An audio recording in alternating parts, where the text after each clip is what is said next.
It's the Ross Tucker Football Podcast. Oh, yeah, it is. But it's not just any Ross Tucker Football Podcast.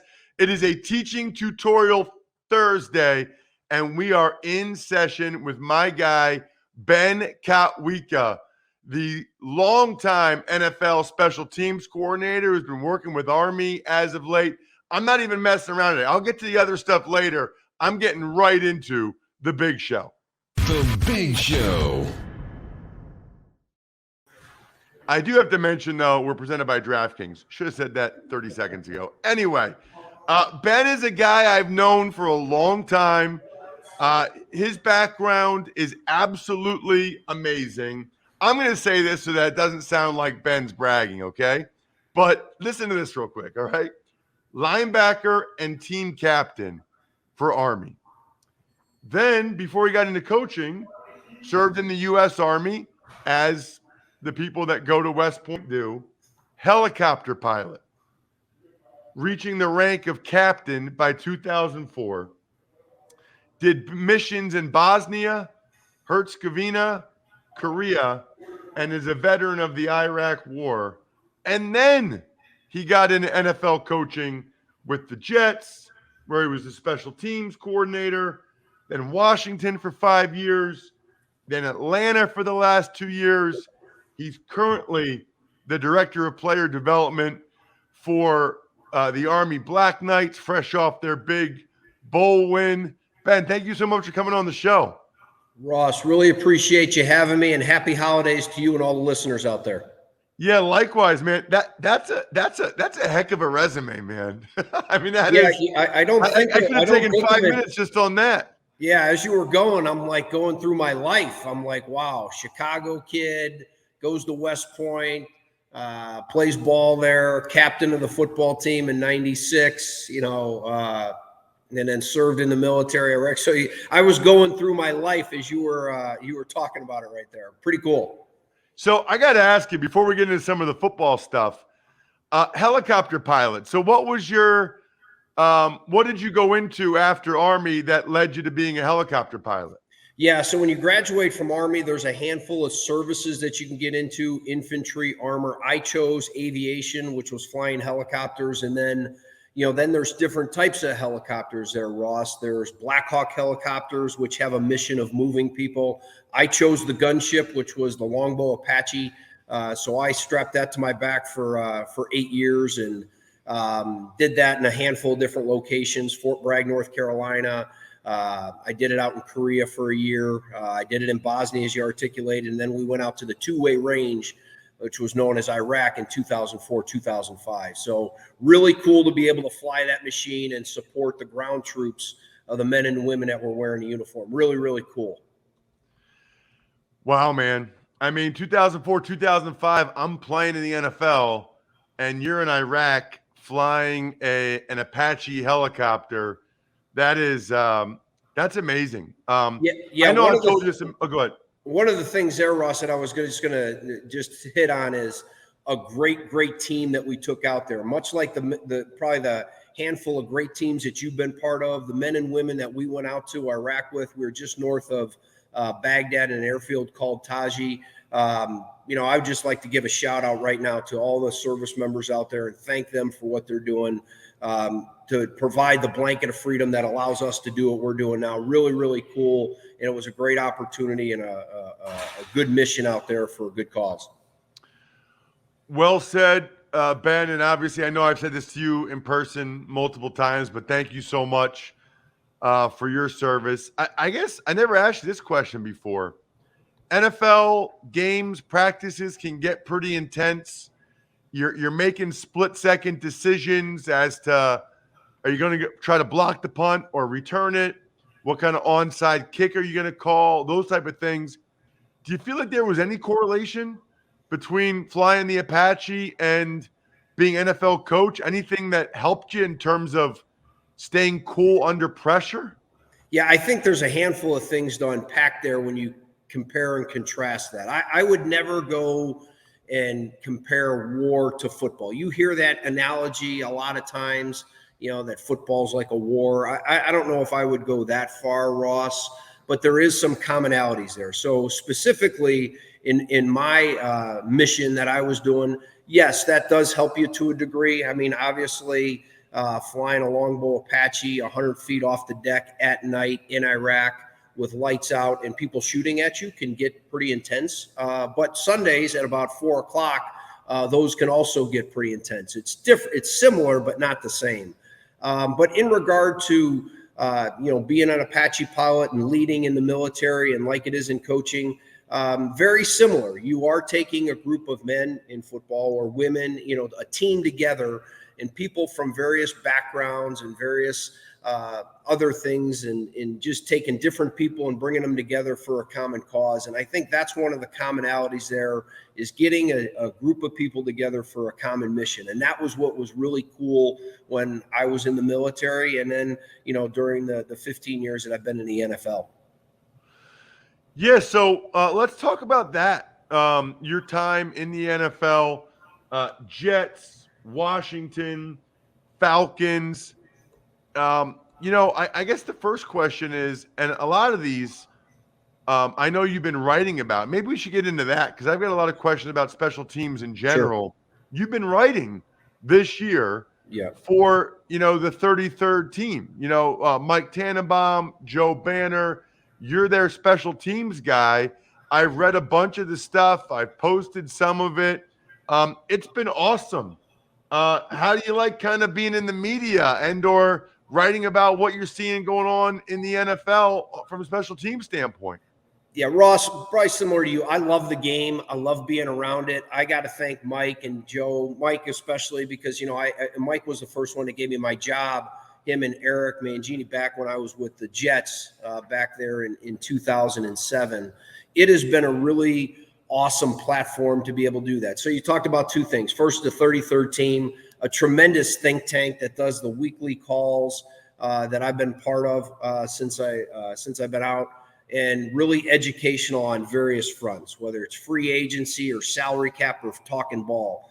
My niche has been the special teams, obviously, and I've been able to not only write about it, but produce videos that give a short breakdown of what happens. So what happens a lot of times, Ross, is these big plays happen on special teams, and there's not a platform that articulates very quickly why that happens. If you look at in the media, Dean obviously does a great job with Mike explaining the rules, but where we found a gap, or where a vacuum that was able to be filled, is that, hey, these big plays are happening on special teams, and then somebody with my experience and knowledge base is able to quickly break those down. So it's been really neat to get on the tape and dissect those plays. And hopefully it's been informational for the viewers, so that, when a big play happens on special teams, it's just not, oh, there's a special teams play again. You can kind of look and see how that actually happens. So that analysis and that opportunity has been great.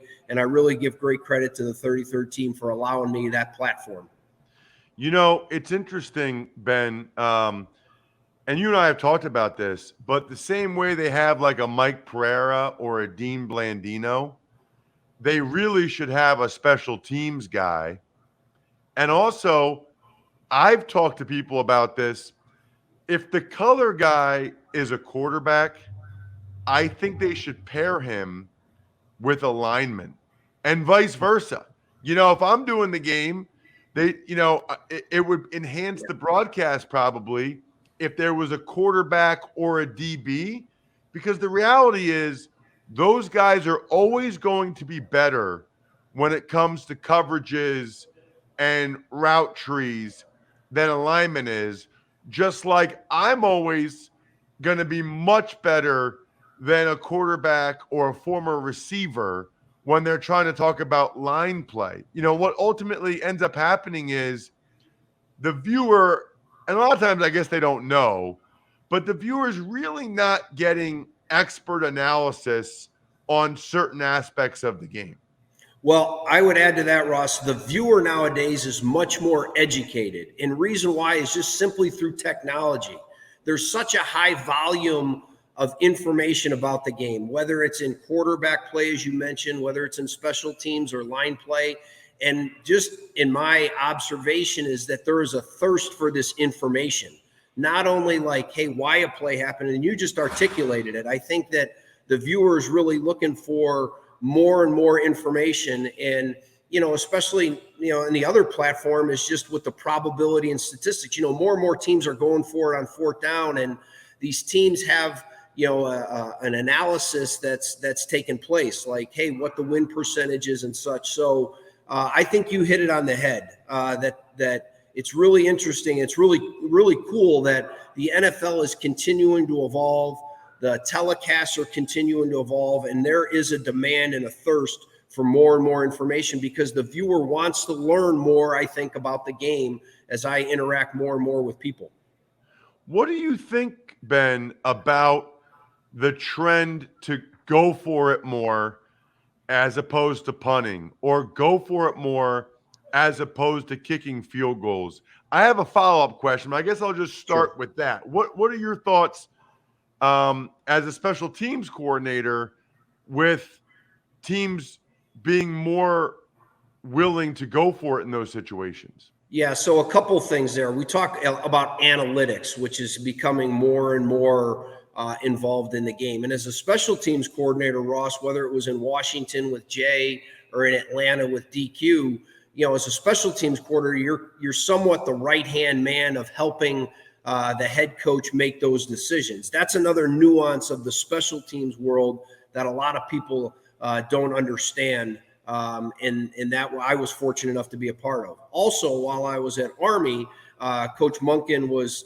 another guy that we went over, game scenarios each week, and in the pregame talked about various situations as far as when to go for it, when to go for two, should we take a penalty? Do you take, Ross, do you take 2nd and 5 or do you take 3rd and 5? Do you take 2nd and 15 or do you take 3rd and 5, whether you're on the offensive side or defensive side? And so there's a lot of things to unpack there.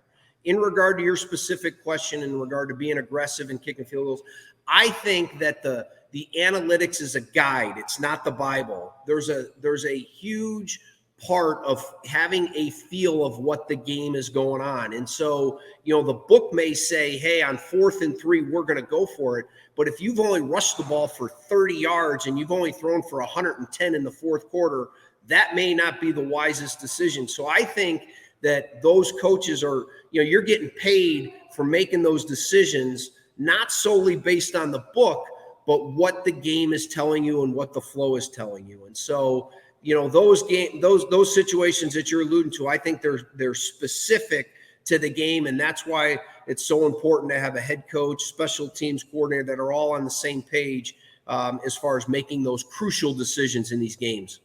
When you combine teams going for it as much as they are, with the amount of touchbacks, and even on punts, Ben, the amount of fair catches, do you feel like it's diminishing the importance of special teams a little bit? I think that it's reduced the quantity of plays, Ross, and you alluded to it with the touchback percentage and such. And then, offenses being more prolific and being able to move the football. We've always talked about how, it's just an offensive game to a degree. But I think the quality of plays cannot be overmatched. Whether that's a big play like a block punt that Dallas had against Washington on Sunday night, or let's go to the Rams game where, Joe DeCamillis and the Rams, had the punt return for a touchdown against Minnesota.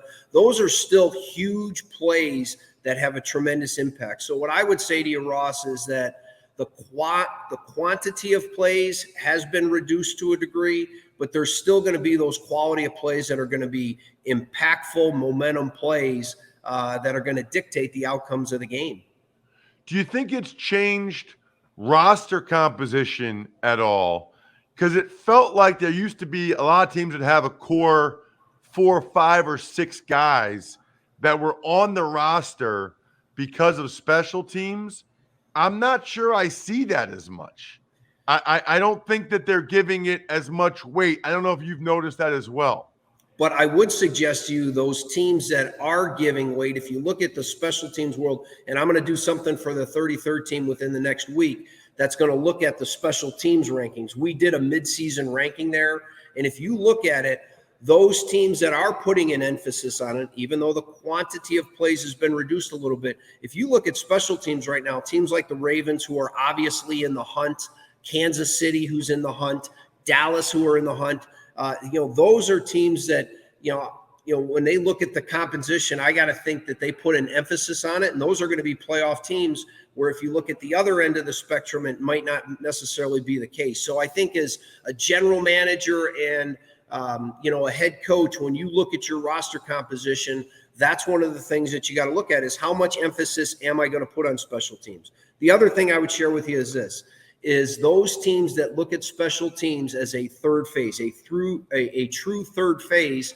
are going to be somewhat more successful. And just like on the offensive side, the importance of the quarterback, or on the defensive side, Ross, the importance of the interior rusher or the edge rusher or the cornerback, if you've got a really good kicker, Ross, Justin Tucker out in Baltimore, if you've got a really good punter and you got a dynamic returner, if you look at the Chicago Bears this year, they got Jakeem Grant late in the season and really turned their special teams play around, especially with the punt return for a touchdown against Green Bay a few weeks ago. Those are the three key positions that you got to resource. Last question. You referenced the kickers.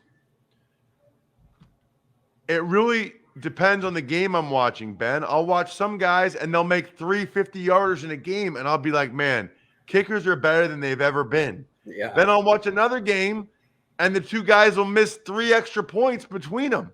I mean, I alternate between thinking kickers are better and worse than we've ever seen. It felt like back in the day we didn't see that we didn't see all the 50-yarders. Yeah. But we also didn't see the missed chippies as much. Yeah. Well, it's a couple of things. One, I think the spotlight, especially as you get down the stretch here, is more and more onto that position. I agree with you. It's not an exact science. If it was, we would all get it right.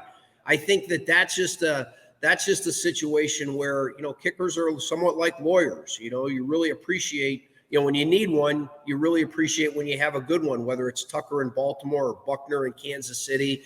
And I do think when they push the extra point back, now it's really a 33-yard field goal. That obviously impacted it, and rightfully so, because the league wanted to make the extra point more of a play instead of a just given, and they ended up getting that result. But as you get down the stretch here, Ross, and we get into playoff time, I think the league and these teams are so tightly matched that there's going to be a handful of kickers that you're going to wish that you had really had a good one, because it's going to dictate the outcome of a handful of these games down the stretch. So here's my recommendation to all of you.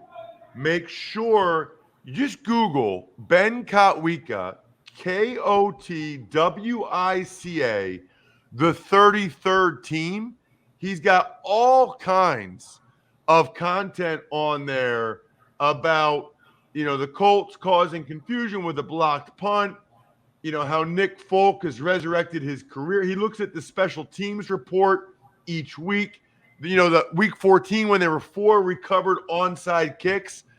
If you care about special teams play, and you should, Ben is the guy right now. Ben is the guy in the media that you can. I mean, he was just coaching the Falcons last year, right? So he's all over it. Highly recommend you check out his stuff. Ben, thank you so much for the time. This is awesome. Exactly what I want to do, even maybe a deeper dive in the offseason. It's funny because I didn't play that many of it. I got like a million special teams questions. So thank you so much for the time, man. Great to see you and talk with you. Awesome. Happy holidays to you and all the listeners out there. And have a great New Year, Russ. We'll connect again soon. Yeah, likewise. Happy New Year then. Ben Kotwica, absolutely fantastic stuff. Really enjoyed that. You know what I don't enjoy? When there's something wrong with my battery in my car. Happened last year. Might have been when I came back from the Super Bowl. Oh, no, I didn't go to the Super Bowl last year. Might have been the AFC Championship game. Land in Philadelphia Airport. Battery dead. No bueno. There's a reason why AutoZone is a sponsor now. They're America's #1 battery destination. Why number one? Well, there's a lot of reasons. Proven tough Duralast batteries. They got a huge line of replacement batteries. Good for your car, whatever your car is. They only start at $79.99. So you get a replacement battery, but it's not going to cost you an arm and a leg. They've got free battery testing and charging. So sometimes you might think your battery's the issue, but in reality, it's your starter or alternator. They also have free battery charging. So if you simply need a charge, they can help you with that too. Look, the proof is in the pudding. Next time you're in need of battery help or to get your battery ready for harsh winter weather, start at AutoZone, America's #1 battery destination. Get in the zone, AutoZone. And by the way, before we get to an email question or two, I should have mentioned earlier in the show, not only are we presented by DraftKings, but we'll have a new Spread the Word winner via social media tomorrow. We'll have a new sponsor confirmation email winner tomorrow. So at Ross Tucker NFL, at Ross Tucker Pod, any of the sponsors like AutoZone or whatever you guys want to do, and then youtube.com/Ross Tucker NFL. Always incredible. Love those. I love giving out winners. I love sending you guys signed press passes. I love sending you guys signed cards or pictures or whatever you want. Just try to be a winner. There's a really good chance you'll win. Any of those. Spread the word winner, YouTube. We don't get like hundreds of entries. We get a couple. There's a great chance you would actually win. It would be awesome. No Tux takes because we're recording this on Wednesday because of Brian's schedule. So I will update you on everything on Friday. Instead, let's get to an email or two, Bri. Ever wanted to ask an NFL player a question? Well, here's your chance. It's time to Ask Ross. Email address is ross@rosstucker.com. Absolutely love your email questions always. And it's fun on days like this when we get to one or two of them. Remember, if you take advantage of any of our sponsors ever, just send it to me, ross@rosstucker.com. I guarantee I will read and respond to your question on the show. What do you got, Brian?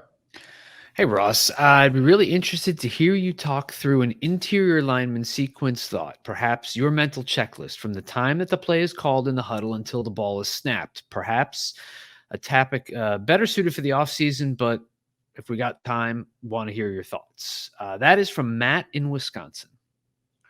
Love it. And Matt in Wisconsin gave a shout out to Matt Kennedy, who wrote a story for my front page story for Matt's wife for a surprise Mother's Day gift in 2019. It was a huge hit. Absolutely love hearing that, Matt. That was his sponsor confirmation. He got a story from my front page story, which is awesome. And never too early, by the way, to get something done for Valentine's Day. So love it. Thank you, Matt. So I guess the first thing is you hear the play called and you're mentally going through your assignment for the play and what the possibilities are. Then as you walk up to the line of scrimmage and you see how they're lined up, then you are sort of locking in what your responsibility is. Okay, I got to block this guy, but look at that guy. But then as the snap unfolds, before the snap, there might be movement, which might change who exactly you're supposed to block on the play or how you're supposed to get it done.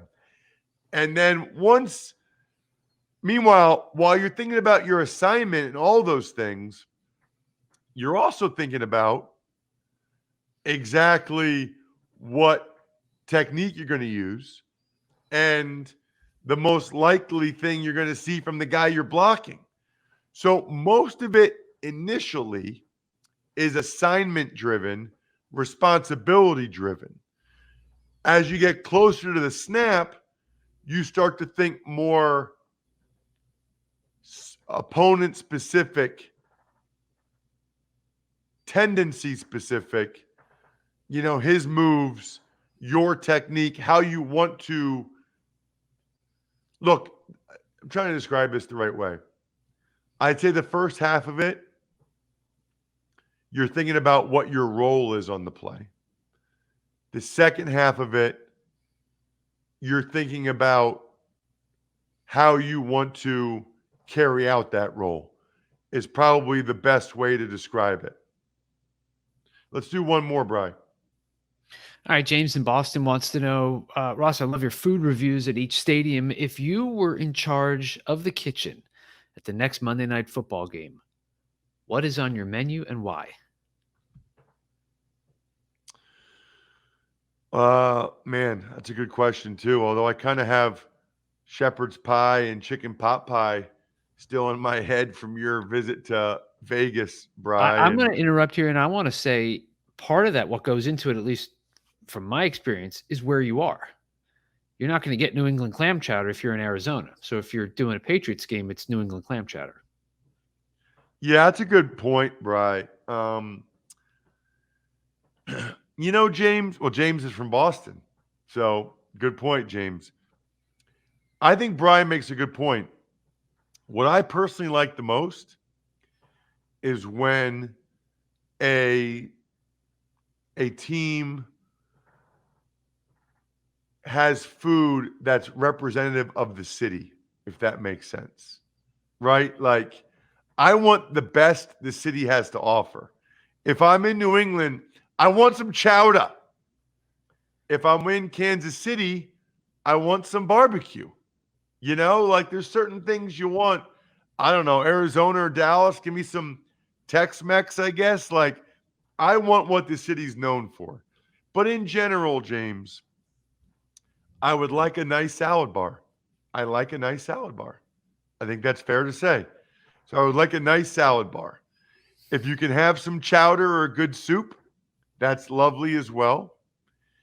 And then I would like, for the meat, probably have to go with like a Green Bay brat. I love me some brats, man. And then for dessert, I would go with the Bananas Foster from the Bucks at halftime because I'm crazy healthy like that to get the banana in there. Crazy healthy with Bananas Foster. So I kind of picked a little bit from each of the different teams. The Patriots chowder.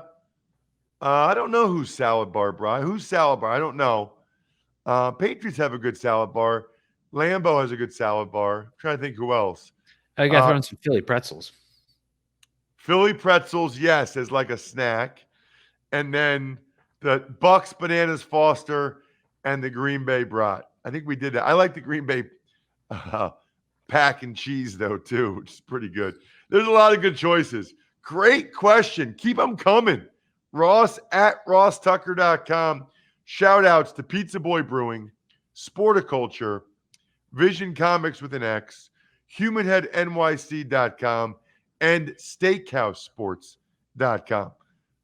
We will have the Fantasy Feast with Joe Dolan later today, episode 1. Episode 2 will be on Friday. I think we're done here. Thanks for listening to the Ross Tucker Football Podcast. Make sure to also subscribe to the Fantasy Feast, Even Money, Business of Sports, and College Draft. All available at Apple Podcasts, rosstucker.com, or wherever podcasts can be found. A lot of times on the show, I mentioned DraftKings. Here's what you need to know. You got to be 21 or older, New Jersey, Indiana, or Pennsylvania only. New customers only. Restrictions apply. See DraftKings.com/sportsbook for details. Gambling problem, call 1-800-GAMBLER, or in Indiana, 1-800-9-WITH-IT. By the way, if what I was talking about included a deposit bonus, doesn't always, sometimes it does. Deposit bonus requires 25 times playthrough, and deposit bonuses are paid out in site credit.